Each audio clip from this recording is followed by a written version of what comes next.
Bonjour tout le monde, c'est Paul de Crypto Formation avec vous. J'espère que vous allez bien. Aujourd'hui, on va parler de plusieurs choses intéressantes dans la vidéo. On va commencer par parler du fait que Wall Street, les hedge funds, toute la finance traditionnelle est en train d'embarquer dans les cryptos. On va voir qu'est-ce que ça veut dire, on va voir qu'est-ce que ça implique pour le futur du marché. Et est-ce que les cycles vont se transiger comme précédemment ou on s'en va vraiment dans des territoires inconnus? Ça va être intéressant d'en parler.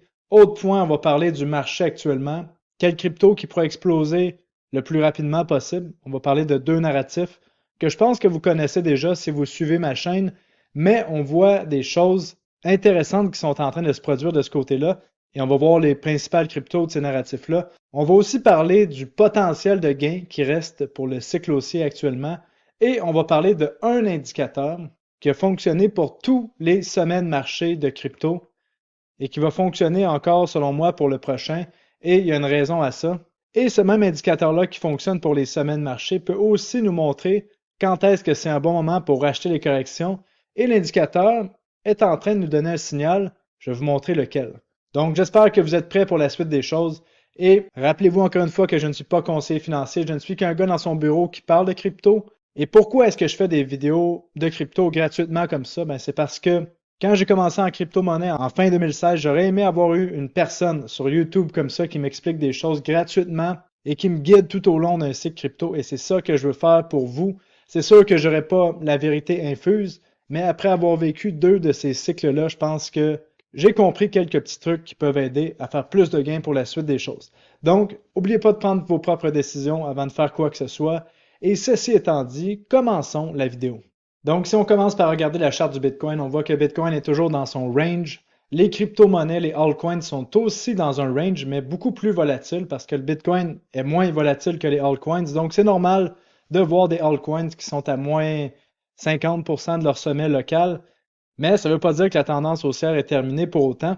Quoique, il faut savoir choisir les bons altcoins. Donc, on est dans ce range-ci depuis à peu près 2 mois et demi, presque 3 mois bientôt, comme on voit ici. Je vous rappelle que la correction qu'on a vue depuis les 2 mois et demi derniers, c'était selon moi la correction de mi-cycle que je vous présente sur la charte ici depuis les dernières vidéos. La suite, selon moi, c'est une montée parabolique qui s'en vient. Mais la question, c'est est-ce que ça va être dans 1 mois, dans 2 mois, dans 3 mois, dans 5 mois? Ça, on ne peut pas le prédire. Mais selon moi, la suite, je vous dirais à 90%, selon ce que je vois, c'est vraiment une montée parabolique, comme qu'est-ce qu'on voit sur la charte ici. Et ce ne sera pas pour rien. Tout simplement parce qu'on voit deux phénomènes. On voit le marché de la finance traditionnelle qui s'intéresse aux cryptos. Parce que comme on a vu dans les cycles précédents sur Bitcoin, on a toujours des nouveaux acteurs qui se présentent à chaque cycle. Vous vous souvenez, j'en avais déjà parlé. On a eu un premier cycle ici là, entre 2009, disons, et 2011. Ça, le seul moyen qu'on pouvait acheter des bitcoins, c'était dans la rue, de personne à personne. Il n'y avait pas d'échange comme on connaît actuellement, qu'on peut acheter sur Internet facilement. Ensuite, on a eu le crash de 2011, où est-ce que le bitcoin a corrigé de 92%. Ensuite, quelle a été la nouvelle porte d'entrée dans le marché? Ça a été l'arrivée du premier exchange non régulé, là, qui était MTGOX. Donc ça l'a amené une nouvelle porte d'entrée, du nouveau capital qui a pu rentrer dans le marché. Et ensuite, nouvelle correction de 2013 à 2015 de 85% sur Bitcoin et l'ensemble des cryptos.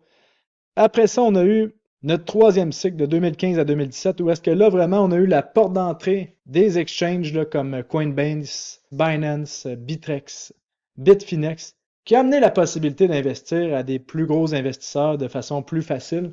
Donc là, le Bitcoin avait fait à peu près un fois 100. Et là, on a eu notre correction de moins 85% jusqu'à 2018.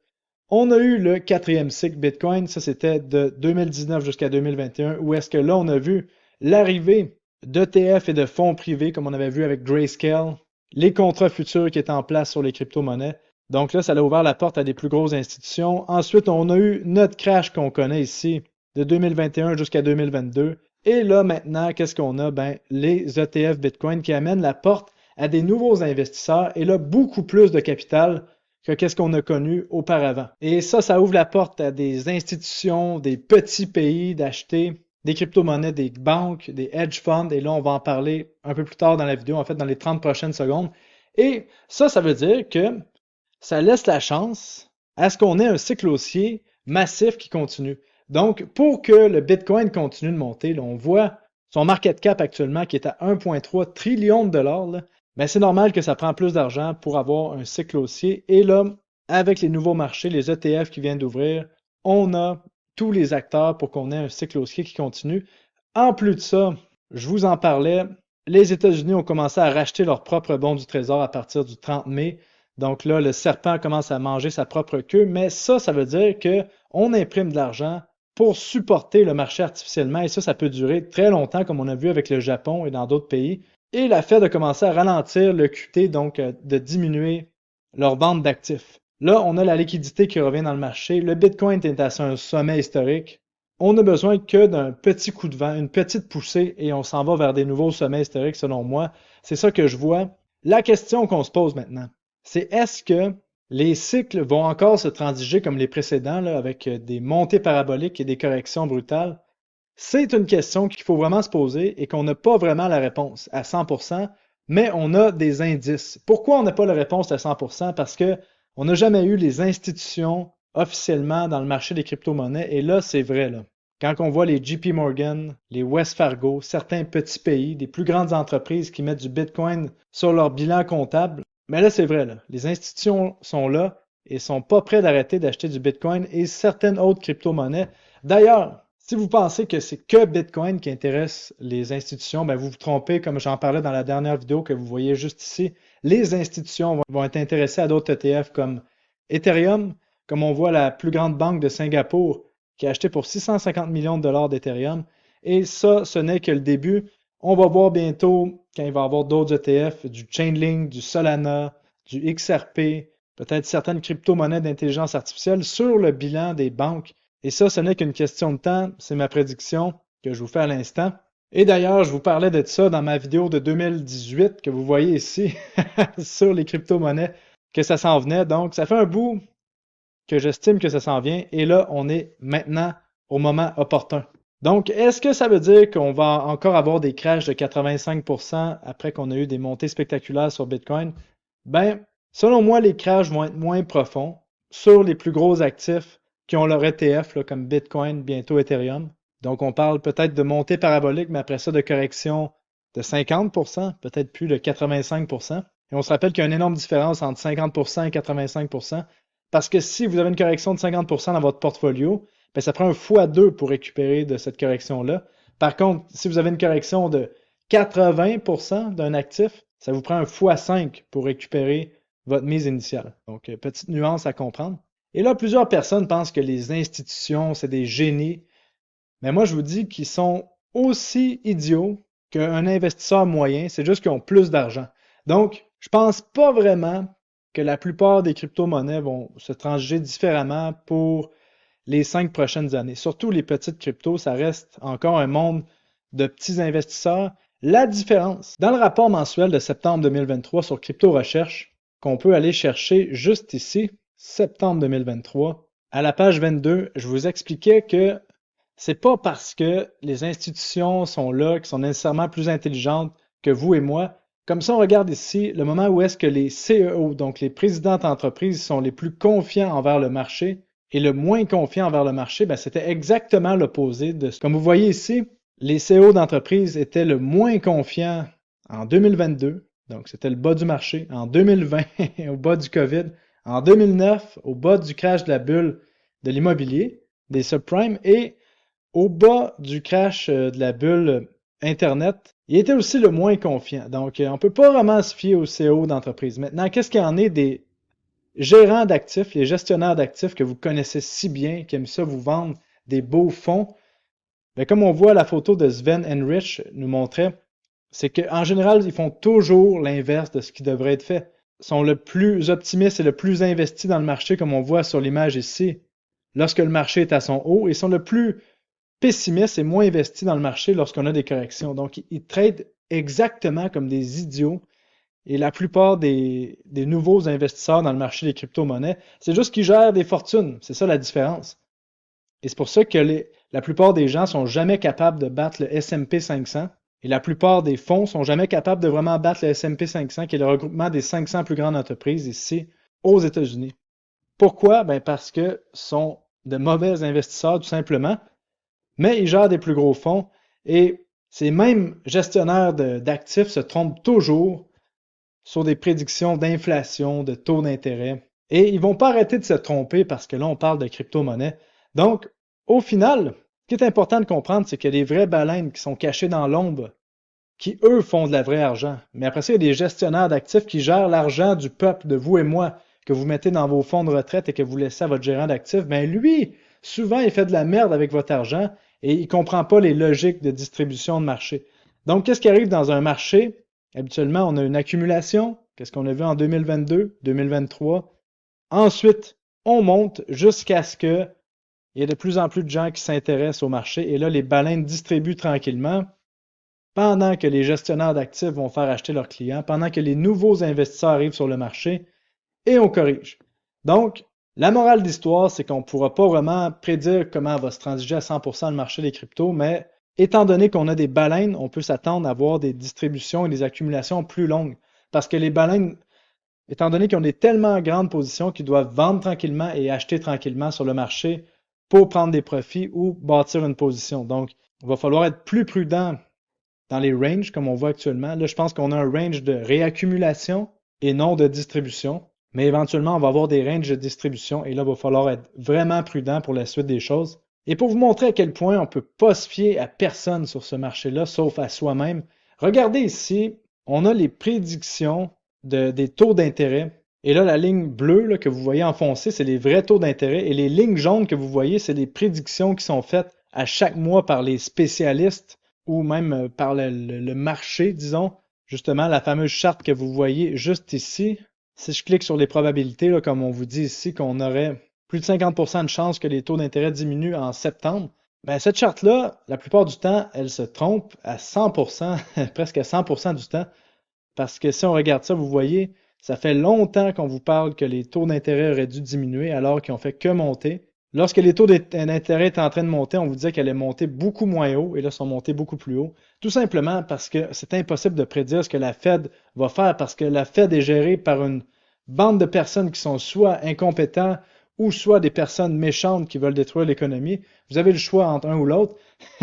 Mais on ne peut pas prédire qu'est-ce qu'une poignée de personnes va décider à huis clos. Et vous le savez, à chaque jour, on a des présidents de la Fed, parce qu'il y a plusieurs présidents de la Fed, et on a le président Jérôme Powell, mais il y a plusieurs autres présidents qui vous disent un jour que les taux vont monter, l'autre jour que les taux vont baisser, un jour que on va être obligé d'imprimer de l'argent, un jour qu'il va y avoir un crash de marché. On vous dit du n'importe quoi. Et ça peut jouer dans la tête des gens. Donc, on peut que se fier à soi-même et on ne peut que se fier à l'histoire, selon moi. Et l'histoire nous dit que lorsque Bitcoin dépasse son sommet historique, on s'en va vers un marché qui va être parabolique. L'autre chose aussi qu'on peut se fier à l'histoire, c'est que les gérants de fonds ou les CEO d'entreprises, même s'ils mettent du Bitcoin ou des crypto-monnaies dans leur trésorerie, ils ne savent pas vraiment gérer leur trésorerie. Donc, le marché va se trader de la même façon qu'un investisseur moyen qui achète du Bitcoin. Donc, selon moi, les choses vont rester pareilles pour les prochaines années, mais éventuellement, mais à la différence qu'on a des baleines et que pour vendre, il va y avoir des ranges de distribution et pour accumuler, il y a des ranges d'accumulation où est-ce que les marchés sont à des points culminants et où est-ce qu'il faut faire attention. Et chose sûre, c'est qu'on ne peut pas vraiment prédire le sommet de Bitcoin parce que si justement les managers de fonds sont aussi, disons, mauvais que les investisseurs moyens en crypto, ben, ils vont acheter le sommet. Donc, ça veut dire que le Bitcoin peut aller à 150 000, après ça peut-être à 200 000 dans le sommet, parce que ces gérants de fonds-là, ces propriétaires d'entreprises publiques qui ont des dizaines de millions à investir dans les crypto-monnaies vont le faire, mais à des moments où est-ce que l'actif va montrer de façon verticale. Parce qu'en ce moment, les gros joueurs accumulent, mais c'est vraiment pas la masse encore qui accumule, parce que la masse va arriver beaucoup plus haut. Est-ce que je suis en train de dire que la plupart des investisseurs perdent de l'argent? Ben oui, c'est ça que je suis en train de vous dire. La plupart des investisseurs perdent de l'argent. Il serait aussi bien d'investir dans un index comme le S&P 500. Et vous savez, les autres personnes qui se trompent aussi, selon moi, c'est les gens qui prévoient un crash de marché à chaque année, à chaque mois, année après année après année, toutes les Robert Kiyosaki de ce monde. Et oui, ils ont raison. Le système financier est une impossibilité. La dette ne peut pas tenir comme ça. Les dettes sont en expansion verticale. Ils ont raison pour ça, mais la partie qui n'ont pas raison, c'est que je pense pas que ça va finir par un crash. En tout cas, pour le moment, je pense que pour l'instant, on s'en va vers un long drainage de la population avec l'inflation et l'impression d'actifs. Donc, ils ont raison pour le fait que la dette n'a pas de bon sens, l'inflation, ça n'a pas de bon sens, mais leur prédiction, eux, c'est un crash, alors que moi, je pense que ce qui va arriver, c'est qu'on va être obligé d'imprimer de l'argent et tous les actifs à risque vont monter, surtout les crypto-monnaies. Et de toute façon, ça ne sert à rien de vivre dans la peur parce que si les prédictions de crash complet du système financier se réalisent, ben, le prix du Bitcoin, le prix du S&P 500, ça va être le dernier de nos soucis. Puis honnêtement, je pense que en ce moment, on a le choix de contrôler nos pensées. Donc, pourquoi aller vers des pensées qui nous causent la peur alors que ce crash-là, s'il arrive, il ne sera pas prédictible? Puis les investisseurs du monde sont en train de miser sur le fait que le marché va continuer de monter parce que le marché a toujours raison et actuellement, on voit le marché monter. C'est sûr grâce à l'impression monétaire des banques centrales, mais il y a un certain optimisme quand même qui se fait du côté des investisseurs qui ne veulent pas miser sur la fin du monde à chaque mois ou à chaque jour, mais qui misent sur le fait que l'humanité va s'autoréguler et que la vie va continuer dans les prochains mois. Et tout ce que je viens de vous dire, c'était pour arriver à un point important. À la fin du cycle, ça peut être à la fin de l'année 2024, ça peut être début 2025, ça peut être fin 2025, on ne le sait pas encore. Ce qui va arriver à la fin du cycle, c'est que tout le monde va nous dire que les crypto-monnaies ne pourront pas redescendre, qu'on est dans un super cycle parce que les institutions sont là. Mais je viens de vous montrer que les institutions sont pas plus intelligents que vous et moi quand on achète des crypto-monnaies. Donc, qu'est-ce qui va arriver? C'est qu'actuellement, on vient de vivre notre premier vrai crash sur les crypto-monnaies. Et comme je vous expliquais dans les vidéos précédentes, c'est qu'il va y avoir au moins un autre crash violent des crypto-monnaies et le marché va continuer de monter. Donc, possiblement que ça va être intelligent d'acheter encore une fois la prochaine grande correction, mais après la troisième, quatrième correction, ça va être de plus en plus risqué jusqu'au moment où est-ce que on va avoir un crash de 50% sur les altcoins, comme là les gens vont être habitués et vont tomber dans la complaisance qu'on voit ici. Et là, la complaisance, ça fait que les gens vont dire, ben non, cette correction-là va être rachetée comme toutes les autres. Mais là, qu'est-ce qui arrive dans un marché de crypto-monnaies?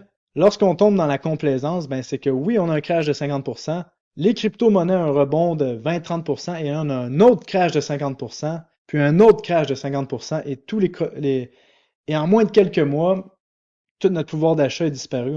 Les crypto-monnaies peuvent perdre 90% de leur valeur. Donc, prenez des profits en cours de route et ne buvez pas le Kool-Aid qu'on va vous dire qu'on est dans un super cycle. Oubliez cette connerie, s'il vous plaît. Surtout si on a des montées paraboliques.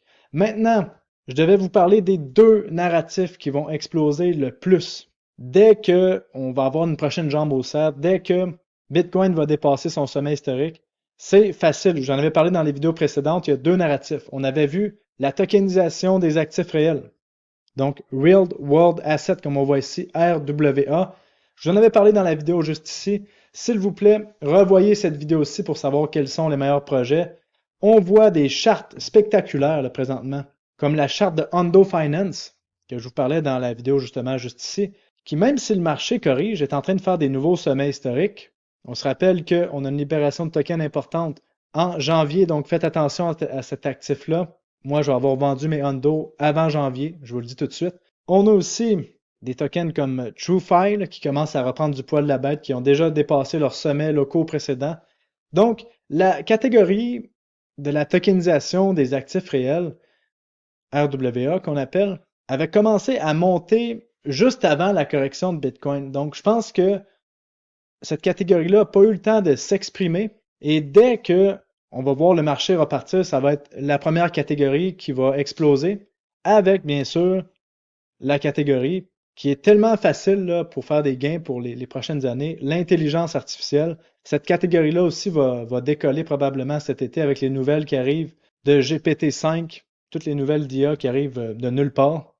Donc, de ce côté-là, même si les gens pensent que c'est une bulle et que ça va dégonfler, on est loin d'avoir terminé cette bulle-là si c'est vraiment une bulle. Donc, c'est les deux catégories que j'aurais à vous dire qui sont les plus intéressantes. Surtout quand on voit des chartes comme ça, là, par exemple de Render, qui est vraiment près de son sommet historique, même si le marché des crypto-monnaies a corrigé, le bas s'est fait, comme vous voyez ici, en avril, et depuis, on est à plus 45% du bas. Donc, c'est notre chance. On n'aura pas les aubaines qu'on a eues, que je vous parlais en 2022, lorsque je parlais de Render en bas des 50 centimes, mais il y a encore des aubaines, selon moi, pour la suite du marché. Et je vais vous dire, selon moi, avant d'aller voir l'indicateur ultime qui prédit les sommets de marché, quel pourrait être le potentiel de la suite pour le marché des cryptos? Selon moi, là, il y a plusieurs influenceurs qui vont vous dire le potentiel des cryptos, c'est de faire x100 à partir d'ici. Ben non, je ne veux pas casser votre plaisir, là, mais on vient de passer la mi-cycle. Et ça, on va en parler plus dans la prochaine vidéo qui s'en vient vers vous, là, comment faire des gains générationnels en crypto-monnaie, comment utiliser les crypto-monnaies pour faire des gains, parce que c'est possible d'utiliser les crypto-monnaies pour faire des pertes, mais moi, je vais vous montrer la façon, selon moi, qui marche pour faire des gains. On a dépassé la mi-cycle. Donc, la moitié du cycle est terminée, là. Puis habituellement, si vous voulez faire un x50, un x100, ben, il faut être là à partir du début du cycle. Donc là, selon moi, qu'est-ce qui reste à partir d'ici? Sur la plupart des crypto-monnaies, je vous dirais, faire un x5 à x10 semble réaliste si on se fie sur les cycles précédents. Est-ce que ça va se passer comme les cycles précédents? Mais ça, je pense pas que ça va se passer exactement comme les précédents, mais c'est bien parti parce que jusqu'à maintenant, on a un cycle qui ressemble quand même au précédent. Et justement, je vous partage mon portfolio dans Crypto Recherche, vous le savez. Chacune de mes actions depuis le mois d'août 2022. Mon portfolio de crypto depuis le mois d'août 2022 est à 356% de gain, alors que le Bitcoin est à 181% de gain, alors que le marché des actions a fait 23% de gain depuis que je vous partage mon portfolio. Ça, on va en parler plus tard dans la prochaine vidéo. Et d'ailleurs, si vous voulez être membre de Crypto Recherche, ben, allez sur cryptorecherche.com, vous pouvez vous ajouter à la liste d'attente. On a des délais d'attente d'à peu près 1 mois actuellement. Donc, vous vous rendez compte à quel point on est chanceux d'avoir le marché des crypto-monnaies? On a actuellement, même si vous achetiez seulement du Bitcoin, vous surperformez le marché des actions d'à peu près x8. C'est incroyable. Et je vous dis, je pense pas sur Bitcoin qu'il reste un x5 à x10, mais sur les altcoins, je pense que c'est possible. Il faut être réaliste, il ne reste pas de x100, surtout sur les plus gros.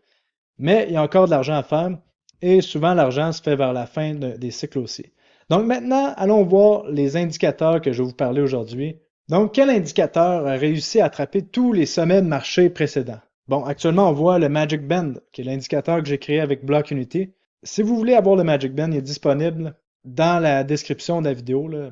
On me le demande à l'occasion, donc vous le savez maintenant.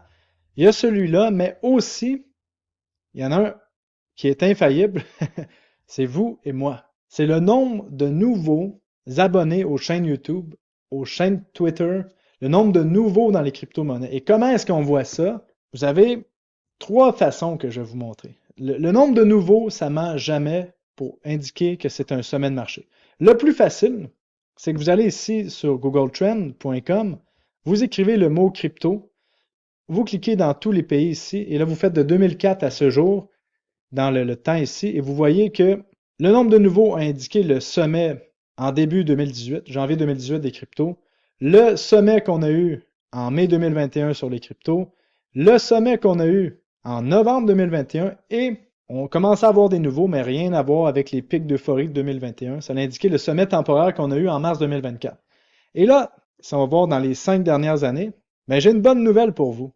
Vous voyez ici, on a un pic de nouveaux. Et là, comme je vous explique depuis un bout, les gros joueurs n'ont pas eu le temps d'accumuler toutes les positions qu'ils voulaient. Donc, ça prend une certaine correction pour enlever l'engouement. Donc là, il n'y a plus vraiment de nouveau. Personne ne s'intéresse aux cryptos. Alors que le Bitcoin est à son sommet historique.